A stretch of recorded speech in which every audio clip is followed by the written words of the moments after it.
everyone, and welcome to the Erasmus podcast, a podcast where we discuss a wide array of topics related to the development and importance of Erasmus international students and mobility exchange programs. I am your host, Taryn Swartz, a former Erasmus Mundus alumni in Belgium and Spain, joining you live from Johannesburg, South Africa. Hi everyone, and welcome to the Erasmus podcast, and I'm your host, Taryn Swartz. So I guess many of you would be interested to know exactly what is the Erasmus podcast as well as Photo Voice program. So the Erasmus Photo Voice project is a project that promotes Erasmus mobility programs to youth through online and on-site workshops and using photography and photo voice as a lens through which to document social and cultural realities of Erasmus students. And the podcast is linked to this, where we discuss important topics that are linked to Erasmus mobility programs. Today, I'm very pleased to have a special guest with us today.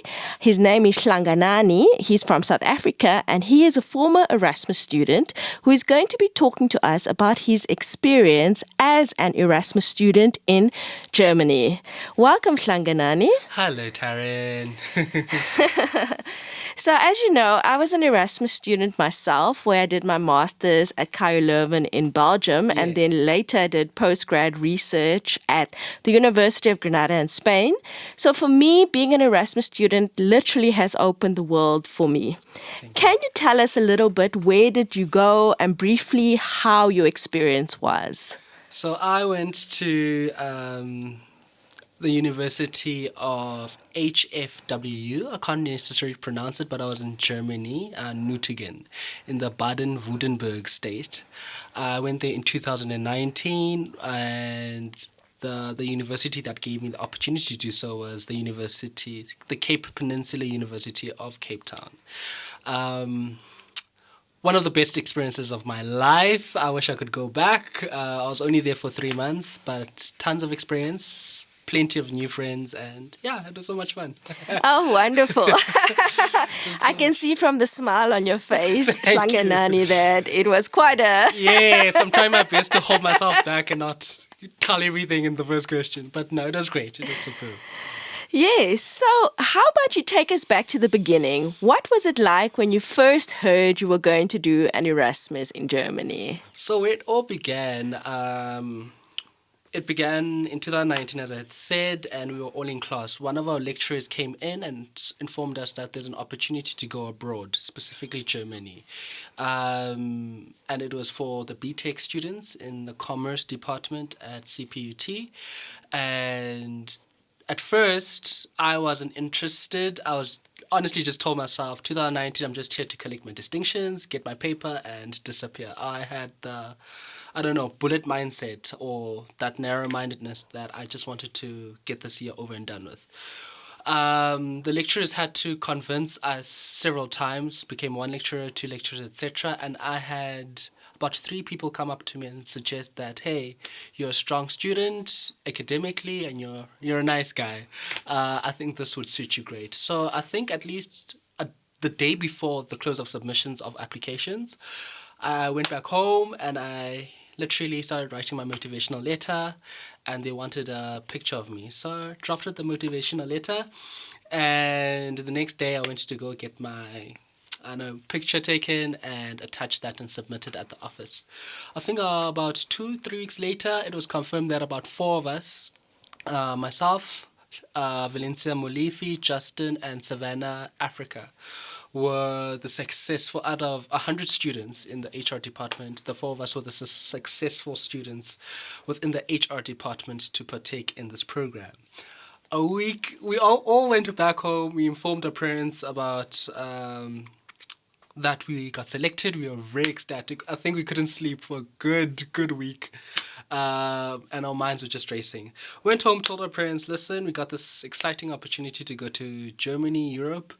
And everyone was very ecstatic, like very, very, very happy with us. My sister, the first person I told was my sister, then my mother, and then my cousins and close family and friends. Unfortunately, 2 weeks later, they came back to us. They said due to budget costs, we got an email due to budget costs, only 2 students can only go on the international trip. And that was Goodness. myself and Valencia Dipuo. My friend Valencia Dipuo basically told me that day, have you checked your emails? I said, no, not yet. She didn't want to say anything to me, so she said, go check your emails and come back to me. I'm telling you, when I was reading that, I could have cried. Primarily because I was scared that I wasn't included, because you get the tone of the email from the first paragraph or sentence already. And then I saw my name. And the rest was history. So, but the challenges that came with that, we had to finish the degree within 7 months. So we had to write exams before everyone else. Our presentations and assignments got pushed forward. And on the 17th of September, we were at the airport and took off to Germany.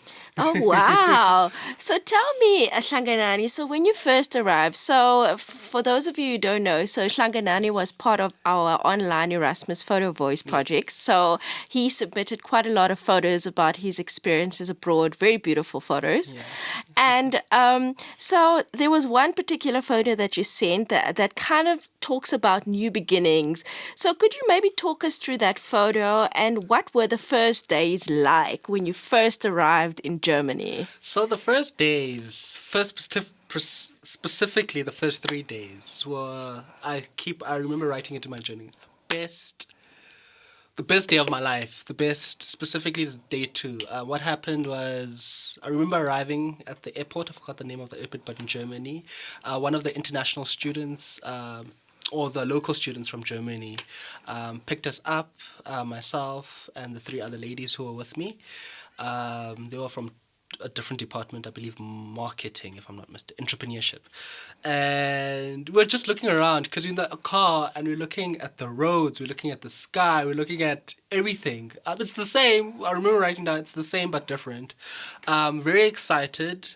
When we got to our residential area, it wasn't as glamorous as we had assumed it was going to be. We thought it was going to be this 5-star resort with crystal pools and everything, but it was totally the opposite of that. It just had enough of everything. We got there and we put our bags at reception. Rudolph, which was almost, we call him the landlord of the property, came down and showed us to our rooms. I was on the 3rd floor and I was partnered with Dogukan. They call him, that's his name, Dogukan. He was from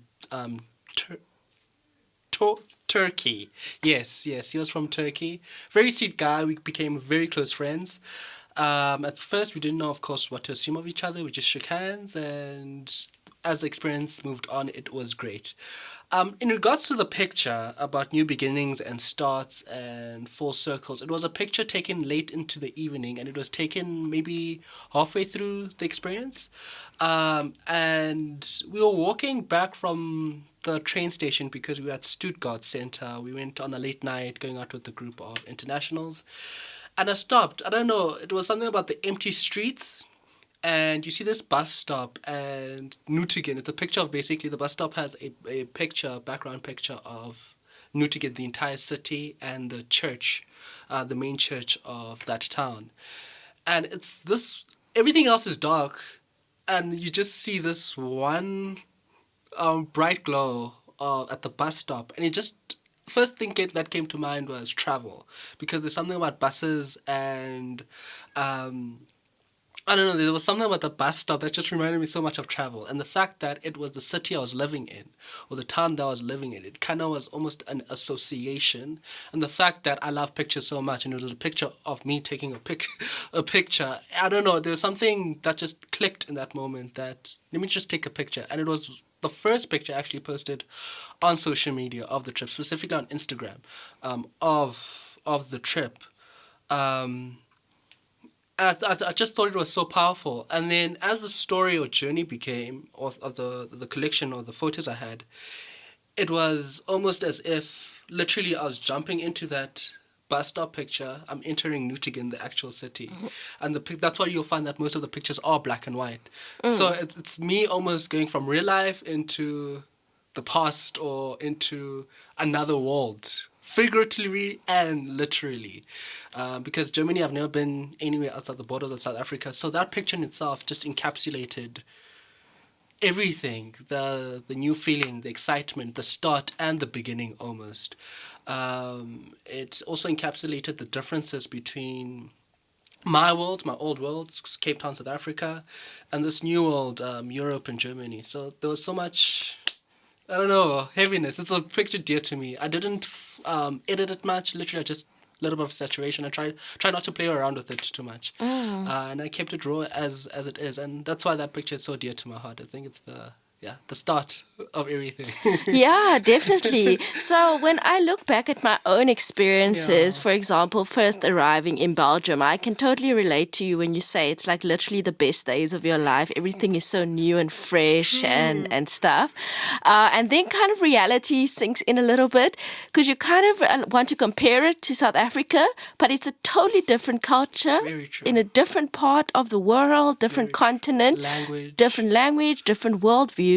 So, what were some of the challenges that you possibly experienced being now in a different culture, and with regards to the host and getting to make new friends and stuff? So one of the first challenges and the most basic one was language, as I mentioned. Something simple because on the second day, if not third day, arriving there, we had to go grocery shopping. Everything in Germany is in German. It's not like South Africa specifically, where you go to your retail store and everything is in English or our neutral language, English, and mostly everyone can read and understand English.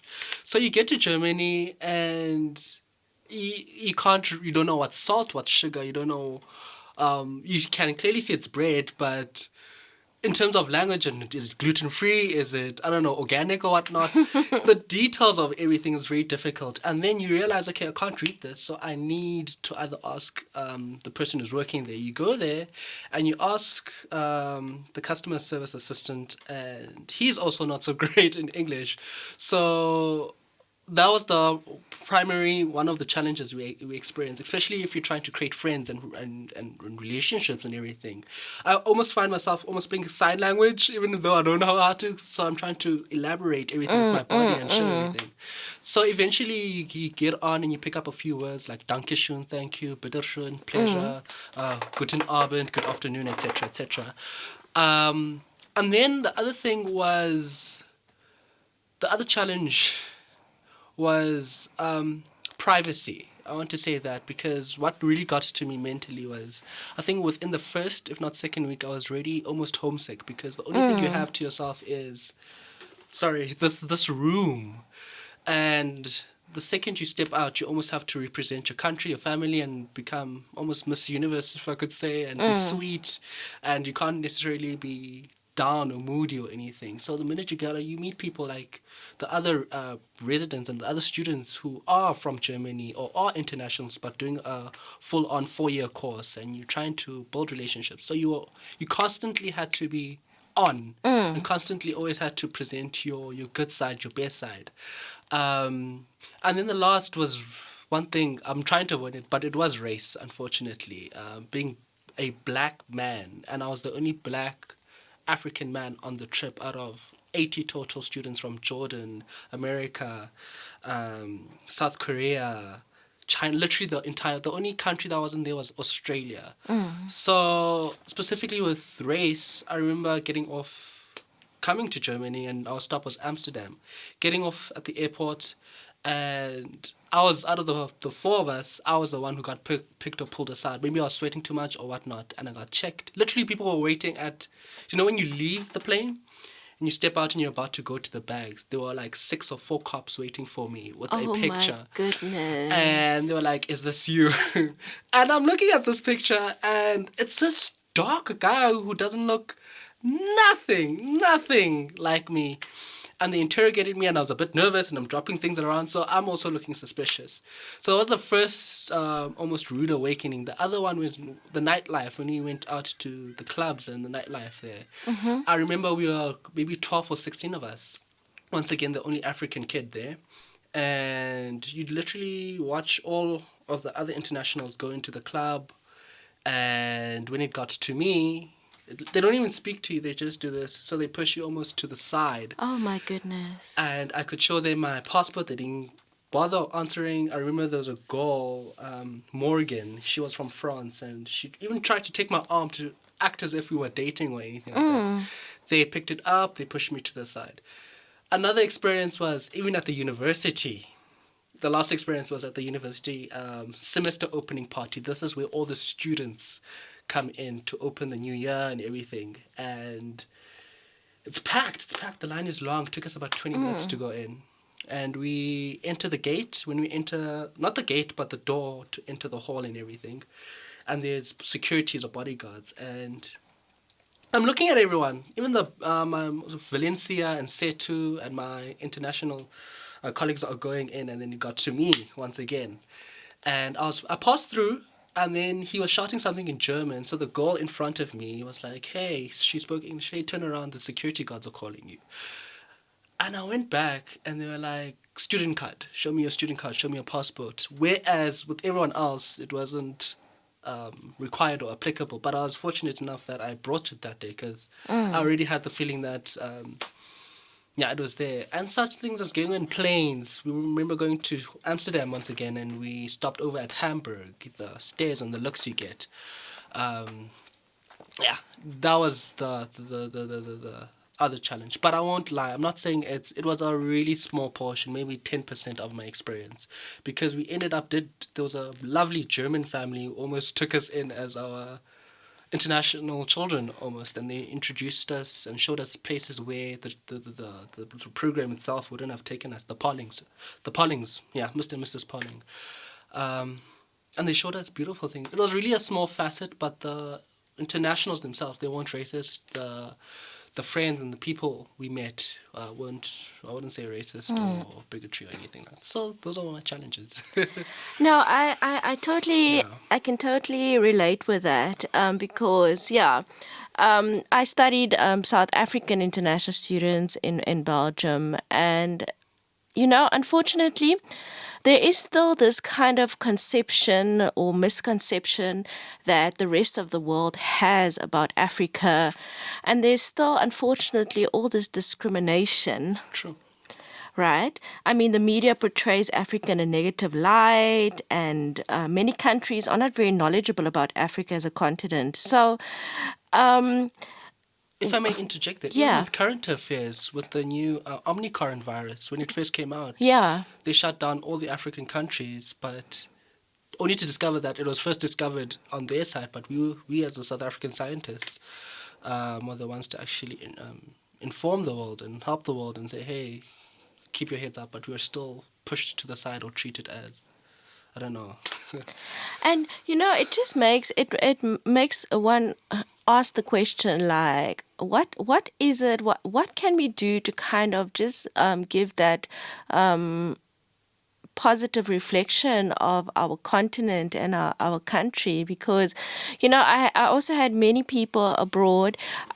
I had a wonderful experience, but many people, I was the first like African woman or a black woman, or maybe my skin is lighter. So now they kind of confused, like, aren't you supposed to be?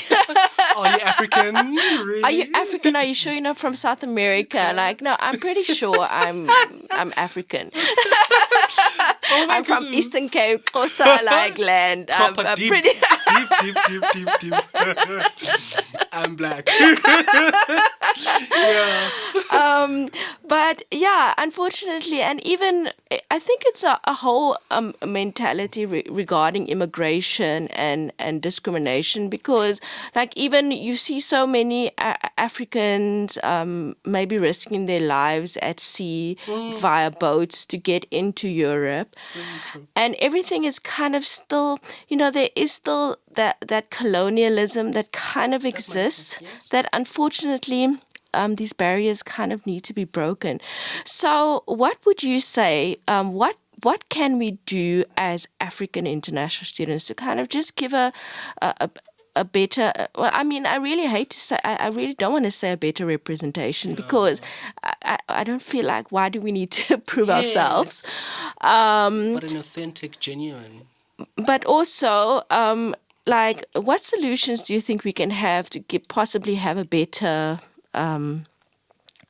perception? Well, my take on that is that the perspective that other countries have on us is primarily due to media and what it presents. So I don't feel we have so much control or power over that. So I'm not gonna try to elaborate or what I can do as an individual, number one, is to actually partake in international programs. Or Yes. if you do have the platform where you're constantly traveling, to actually share your stories and be a representative not of South Africa but of yourself and your story and how you've grown up in South Africa. One of those examples were, once again, it was, I forgot the name of the course, but it had to do with a lot of internationalism, basically. Okay. And it was people from America, some Germans in the class, and I remember the lecturer was from the Netherlands, and basically the task was to share a story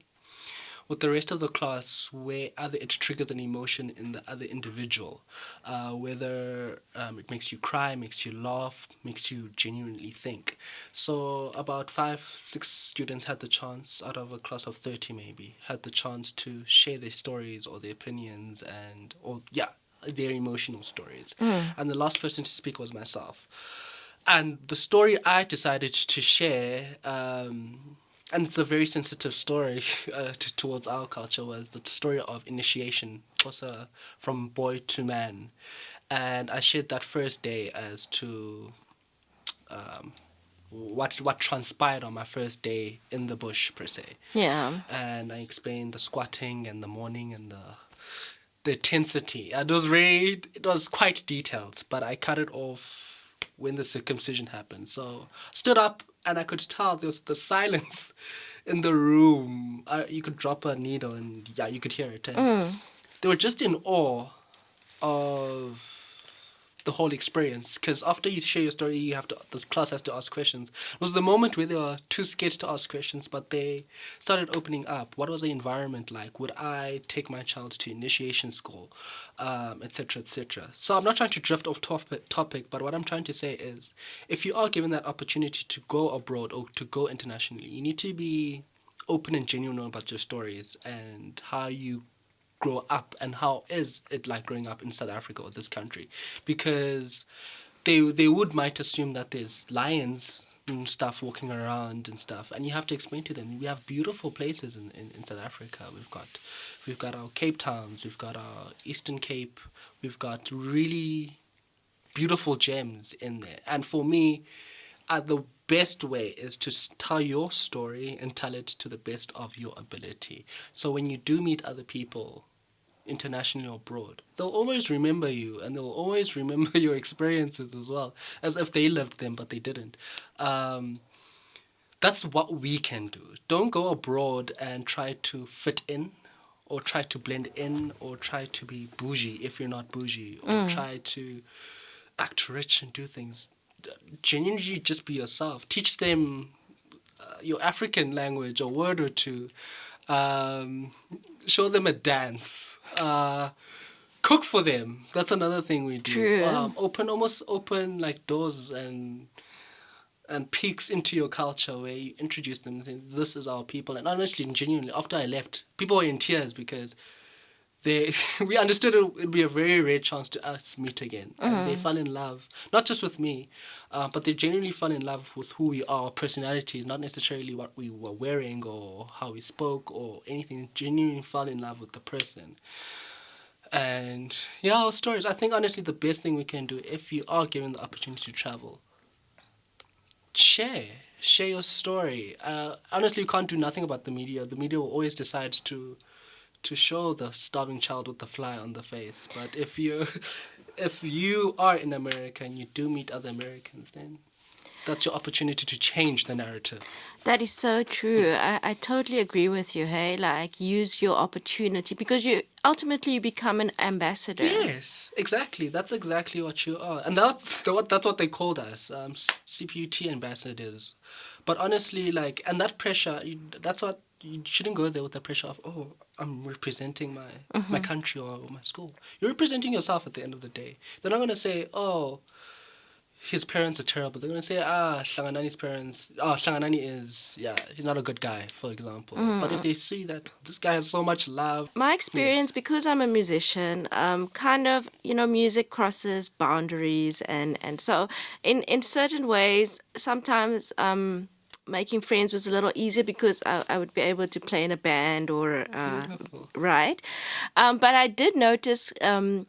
With the Belgians, for example, they're very much. It takes a while for them to get to kind of break the barriers, to break the boundaries. So, was that something you could relate to as well? very, very true, very, very true.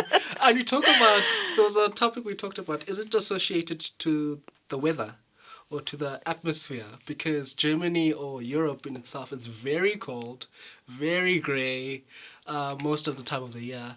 And South Africa is very warm and fair, and it's, I don't want to say tropical, but tropical. And our people also exude the same emotion.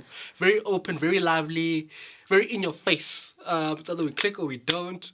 And them, it takes literally break the ice. So it's a cold country, and it's just a great place to be. But it also shows in their mindset. Germans are engineers. I'd say, I think, like, our engineers and technicians, I think that's what they excel in terms of cars and everything.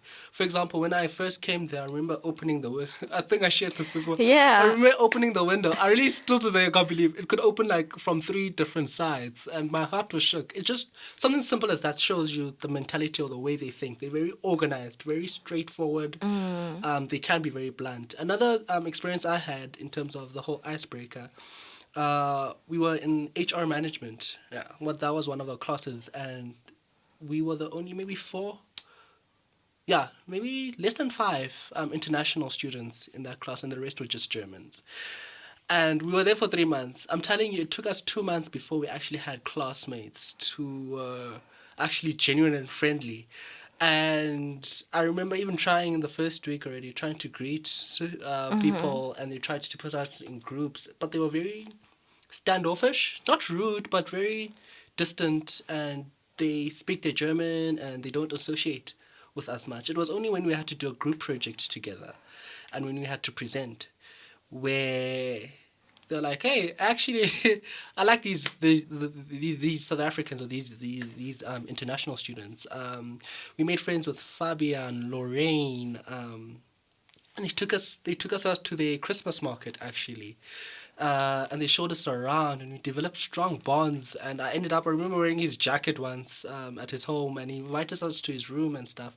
They really take a lot of effort before they actually open up and actually develop a friendship. But like I said, you need to also share a little bit and show them that you're human and you don't have walls. Because if both of you have walls, then nothing's going to happen. But as soon as you smile a little bit more and share and talk and have a little bit of personality, show them that South African flavor, they'll be drawn to it. I'm serious, they'll really be drawn to it. And they also admitted, yes, we can be very, they don't trust easily. That is I totally agree with you, but I like that analogy where you said if you both have walls, then no one's going to enter. Yeah. If you both have walls, none of us would be able to enter. And yeah, I totally relate to that, because sometimes you also have to just kind of not take it personally. True. And I talk a lot about this in my master's thesis. I actually recently published a paper on it, and it's more of it's a type of a worldview. So South Africans, we have a little bit more of an Ubuntu collectivist mindset. I am because we are, and that. Whereas the Belgians and the Germans or the Western Europeans are a little bit more maybe individualist. Maybe it's more family and close friends first. So it takes a while for barriers to break, and you also need time to get to know people. So yes, and no, I completely agree with you, because even it's not an international thing or black or white thing. They do it with their neighbors even. Like, you get families who've never talked or associated with the neighbors. It's literally, this is my family, these are my friends, and that's where it starts and ends there. So I think it's innate or built in them to think or to work or process to think like that. So I might go to the club and they might push me to the side, and I'd come back home and say, oh, they're so racist or this. But they were just, yeah, they don't they don't think like that, or they don't operate like that. They're very difficult to crack. And the nice thing about the international program, or where we are lucky, was the fact that we as the internationals ourselves are lost in Germany. So we're all from different places and none of us have been here before. So we get to even bond tighter because of that, because Yeah. the outside might not like us, but we are the only ones we have. The South Africans, the Jordanians, the Koreans. And that actually forces us internally within the 80 to start talking to one another with different countries. And with one of the beautiful most experiences I also had there was sitting in the bus, and I knew this will never, I hope it does happen again. It was literally, it's so simple, sitting in the bus, and we were coming back from the concentration camps or whatever. And the amount of languages I heard on that bus, and everyone is talking to each other. They're talking French, they're talking Korean, they're talking Spanish, and I just took a moment just to appreciate, it started so beautiful. I don't know how to explain it. And I'm thinking to myself, wow, like really wow, like the kids are alright. As much as we might like to think that of the world is just torment and the future is dark, I really don't think so. I didn't meet anyone out of the 8 who was there and was dark and was out to destroy the world or to intentionally break people. It just showed me that the world is full of good people, like really good, genuine people, smart, intellectual people who actually want to visit and create borders, not borders, but bridges with one another. And it's only, I wish that more people like that would be in positions of power, people who are literally open-minded and figure out ways how can the world work together instead of dividing us. It was really one of those beautiful experience. I really think about it like sitting there and like you hear a little bit of French and you don't know what they're saying, of course, but you're like, yeah, it's special. Yeah, that's so true, and I totally relate to you. But when you say that you wish that more of these people could be in Yeah. positions of power, and I think that's the beauty of Erasmus programs and having the opportunity to build that international network and see the world and learn from other cultures. Yes. That let's hope that we have more Erasmus students Yes. that become in positions of power, because these are the people that want to change the world. the world. I mean, it sounds so idealistic, but ultimately, isn't that what we? That's what we actually hope for. And I really think it's not far-fetched. I think it's highly possible. It's very, very, very, very, very possible. It's just that we mustn't, as the youth or as this new generation, we mustn't almost blindly follow tradition and our parents' roles, and just because our previous presidents weren't so great or thoughtful or kind, that we should also be cold and not care. We need to show a little bit of ourselves and bring a little bit of heart to everything else.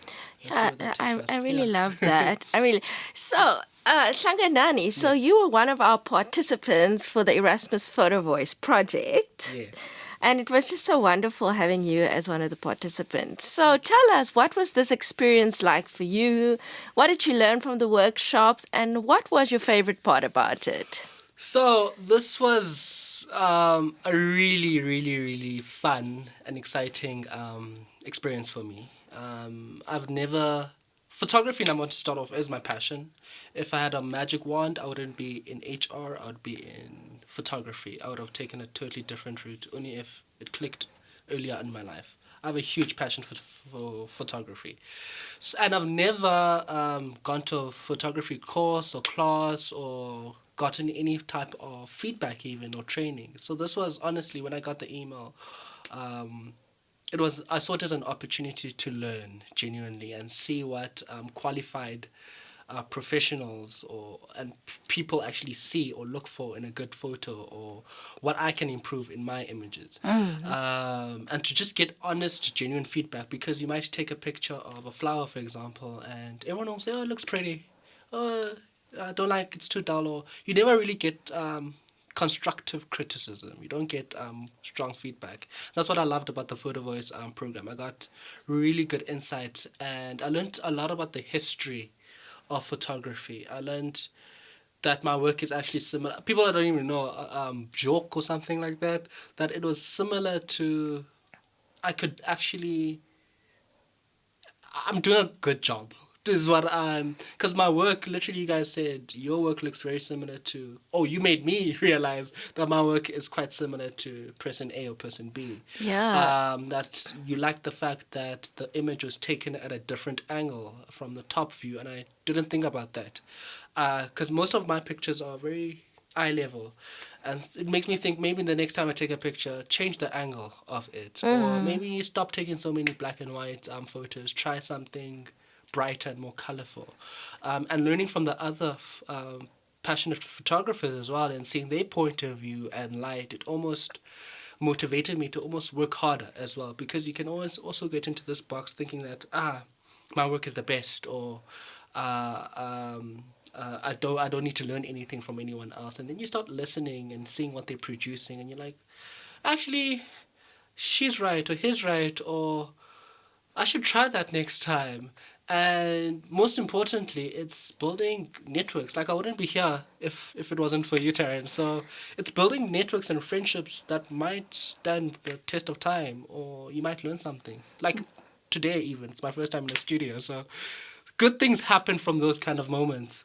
Even though it's not just photography. You don't just learn about photography or the pictures and the colors. You learn about people and yourself. Oh, that is so true. Hey, I think we all learned so much, especially from Patricia. She was our photography expert from Patty. Valencia. And yeah, so many things that, like the symbolic value and the aesthetic value, and, sometimes just different ways of appreciating a photo. That was so new. And what I learned is that the picture doesn't always have to be perfect. Because I think I get into this, right, that it has to be symmetrical, and it has to be at this angle. I saw from the other photographers from like the 90s and 18th century, maybe something smudged a little bit, or maybe the arm is not showing in the picture, but the picture still stands the test of time, and it's still a Yeah. strong picture. And that it doesn't have to always be forced, or it doesn't always have to have some form of an objective. It can just be what it is and make it work. Exactly, because ultimately, like what I also, the photo is also interpreted by the viewer as well as the photographer. So there will always be a different type of interpretation. True. Like from whichever angle it's being seen at. Very true. Very, very true. So for me, the photo voice experience is something. It actually also made me consider. So I'm currently at the crossroads. I'm like, should I continue with my HR studies in terms of honors and masters, or should I just start all over and just go on to photography? I'm really contemplating it, and take that route and take that jump. So yeah. Oh gosh, my team, Ola and Irka and Ola and Patio, they will be like, come with us, come join us. I am there. It's really, it sparks. And it was like, sometimes the universe speaks through things and moments, and like, there you go. I've given you the taste, the mush kaboosh. It's up to you now whether you just want to continue or take it further. Or, yeah. That's beautiful, hey? And so, Hlanganani, so could you tell us what can you get from this experience of living abroad? Like, for somebody that's out there that's never had this experience and is like contemplating, should I? It's so far. I'll tell you, go. Like, don't even second. Travel. I don't think there's... Okay, besides having kids and a family and that, I don't think there's nothing that beats traveling and experiencing the world. The fact that we were... So out of 100 students in HR, 5 people applied. Everyone else did not apply. Wow. Only 5. And I was so baffled.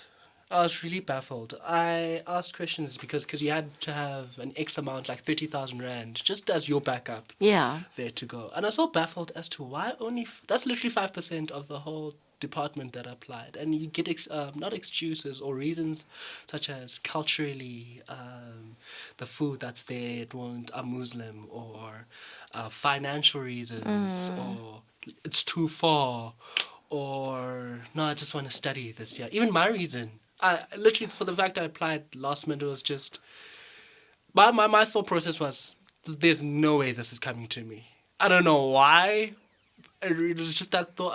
Whether I underestimated myself, but the thought process was nothing. But because I didn't take the time to realize that I am passing and doing great, and I would be. My thought process wasn't there. So I think you need to give yourself the grace and the permission to actually say, I am deserving of this, and whatever it brings to me, I can learn from it and I can grow from it. So if you do get those opportunities where your lecturer or someone says, or even if it's posted up on the walls where it's an international, take it. Don't think twice, just take it. And what I've learned from it, my goodness, there's so much I've learned, but what I've appreciated from it, for me and my life story, it felt as if it was a close of a chapter, if I could say. It was my academic experience, my life in general. I think for most, it has been difficult. Specifically high school, being a closeted gay guy, not doing so great in studies, like scraping through maths and science, and you're going to a technical high school where the only thing they preach is maths and science. And from being an outcast within the high school group, and just almost embarrassing yourself half of the time, to going to university where I came out, I started flourishing in my studies. I got my first job while I was in university. I made a lot of friends, and specifically that BTech here, because they rejected me. I remember after after I graduated, the diploma rejected me because it was full. And then I remember, because I was working at a call center at the time, trying my best to go to CPUT and for them to approve my studies. I was like, whether it's human resource management or human resource development, I just need a seat. That's all I need. And I was walking back after maybe the third time of trying to hand in my forms, and the email came through saying you've been accepted at CPUT to do your BTech and everything. And the smile and the excitement in my heart was like, I was over the moon. Literally got to work, handed in my resignation, and I left because classes were starting the next day. And for the fact I did so well, and the person I became in those 4 years, and then I just think that experience, Germany in itself, those 3 months were the cherry on the top. I think it was God or the universe just saying, you're doing well. This is my reward to you. Take it with both hands. Don't doubt yourself. Create relationships. And I think that's the biggest thing I'll take, the relationships and the friendships and the people I met there. That's the biggest thing. And forget about the souvenirs and the keychains and stuff, but the people you meet and the hearts you touch and that they touch you, and it's incomparable to anything else. It's something like we even tried our best to stay throughout to extend the 3 months into a year and try to do a full-time course, but literally I strong believer in the universe that it wasn't our time, especially because we came back on the 13th of December. 2 weeks later, coronavirus was the thing in the news, and people were trapped in countries abroad, etc., etc. So going from that, from this European, almost you're in the clouds, to back home, a pandemic has just hit, was literally scratch everything out, and now let's start anew. I feel like me being in Johannesburg and meeting you, it's almost the first few chapters of a new book or in itself. But I took away, the one thing I've learned and love and appreciate about it was the people I met, honestly, from the lecturers to the students to Rudolph the landlord to those, because they introduce us. Without them, there is no Germany. Without them, you wouldn't be introduced to the history. There is no concentration camps. There's nothing. It's just land. But the people themselves are what you should keep your eye out and listen to and learn from. Don't judge as well. No, I totally hear you, Hlanganani. And what is so wonderful is that, yourself. Yes. You've gone through it. You've had that experience. I myself have, and there are so many. Adversities. There's lots of opportunities these days to have an international mobility. Yeah, the only challenge, I don't think it's advertised enough. I don't think it's communicated enough. Because, like I said, it's usually on a board, A3, I don't know, A1 board. Yeah. And they'll post it up, but really would they maybe send an email to all the students about it? Or it's only until they come up to you and say, hey, there's an opportunity. Even when I came back, funny enough, the only one person, I could call him a friend, who actually came to me and was interested in the past 3 months in the international. Ulala Sakile, he literally said, he came over, we don't talk, it's just a friend, like, hi, bye, but he came over and he said, like, how did you do that? Like, he was big eyes wide open. He went to UCT, and I told him, these opportunities are there. I'm pretty sure there's an international department at your university, but unfortunately for some of us, you have to get up your chair and go ask and inquire about it. That's one of the only ways you can get that. So after talking to him for about an hour or two about my experience and how he can also get into an international program, he, right now speaking, he's currently in Hungary doing a degree in civil engineering because of the little influence I had to say, get up, go to your international or inquire about an international department at your school and find out how can you go in. And I noticed throughout he didn't say anything to me, and I told him, before you go, don't go around telling people you're going abroad, because that can spoil you. Only once that ticket is in your hand, then you can start sharing with everyone. He kept quiet, and he only came to me to get a flash drive because he wanted a passport. For me at that time, he wanted to copy his passport. It didn't click. I'm like, oh, you're looking for a job? He didn't say, he's like, yeah, I'm looking for a job. And then only when I think just arrived in September, I get a call from him. Hey, by the way, I'm in Hungary. Wow. And yeah, thank you for for the talk we had and for sharing it. I'm like, well done. I was very happy. He's doing a 4-year course in Hungary now, and it's his story. Goodness. Yeah. So it's things like that. The sharing and coming. I strongly believe in that. If you Totally, share, yeah. you'll inspire a lot of people. Look at that, Nana. You've opened just from sharing that little bit of knowledge. And I feel like, sometimes people don't talk about these opportunities, and people are out in the dark when they can also have the same access to these opportunities. And I think, it's important that like even a podcast, the Erasmus podcast right now, to disseminate it and let people know that there are these opportunities. Yes. And look at Hlanganani, he's gone. Look at Taryn, she's gone. I'm also from South Africa. It's. And I'm surprised that there's so many of us. There's literally so many of international students, even from the group. I was really surprised. And feel free to brag, because another thing that stops us from communicating or sharing, I still do it to this day, is because it feels like if I say, oh, I went to Germany and Paris and this, and it feels as if you're flexing. You're flexing a bit. I totally hear you. All I have to say is brag. Let them choke on your success. That is so true. Hey, I don't know what type of mentality that is, but it does seem like maybe it seems more the privileged that are given access to these opportunities, and even sometimes like the European countries make it very difficult for South Africans to enter. In terms of I just remember when I had to get my passport, then I had to go for medical tests and check the police, and there were so many things. And unfortunately, that also kind of hinders and it's very costly, especially quite costly. Yeah, you had to have so much euros to say that you're not gonna, and that also kind of limits access. And I think that people, policymakers or governments need to look at that as well. Yes, big time, especially for academic programs. I think we're not harming or hurting anyone, and it's usually the strong students who go there. So exactly, you're guaranteed that whoever's going is not going to disappoint you to some extent. So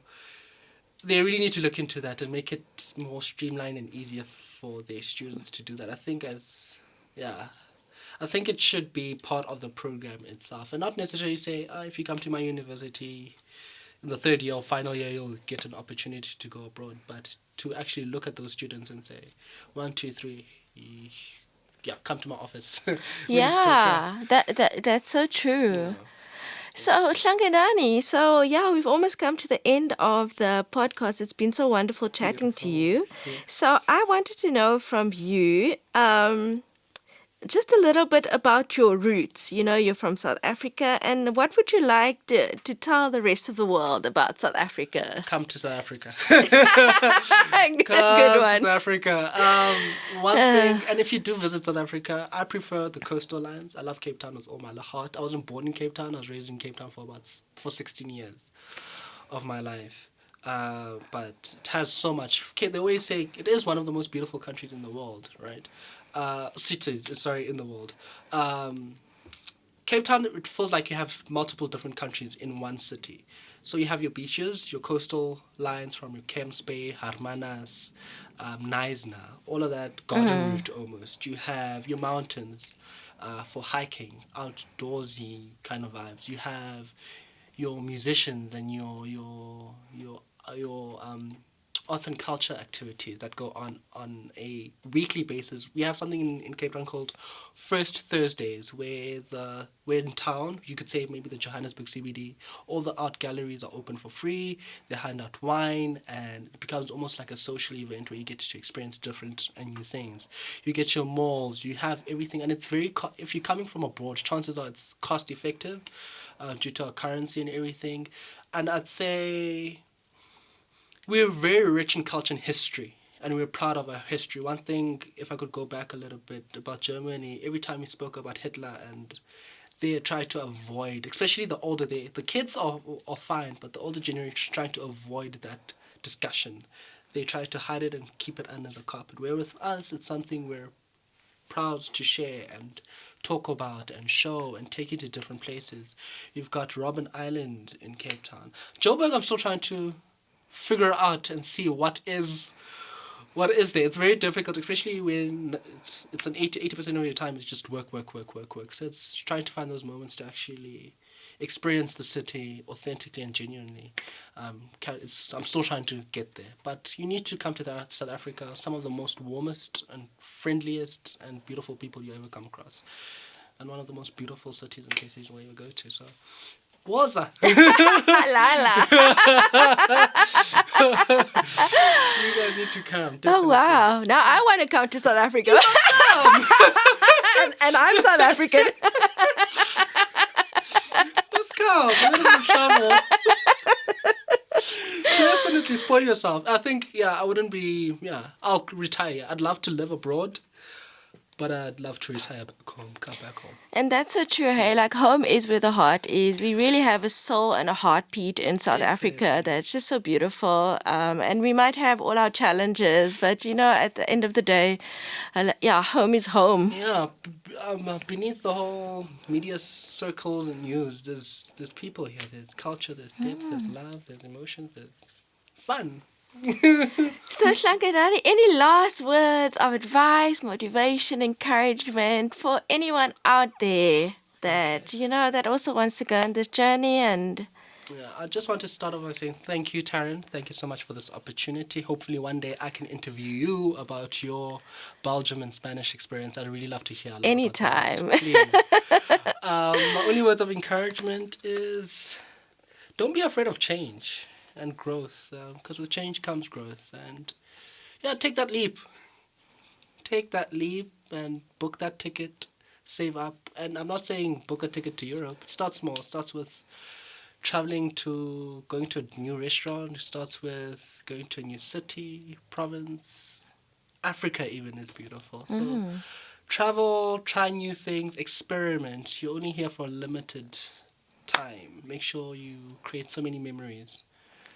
So many. Oh, wow. Thank you. Those are wise words. Thank you so much, Hlanganani. You've been a wonderful guest, and it's been so wonderful just listening to your experiences of being an Erasmus student abroad, and hopefully your journey will inspire the next Hlanganani. Yes! Definitely. To also take that leap of faith and join an Erasmus program. Beautiful. So with that, thank you so much to all our listeners. We're coming to you live from Johannesburg, South Africa with our guest Hlanganani, and thank you for being with us. And yes, we'll see you soon. Bye. Bye. Ciao. Ciao, ciao.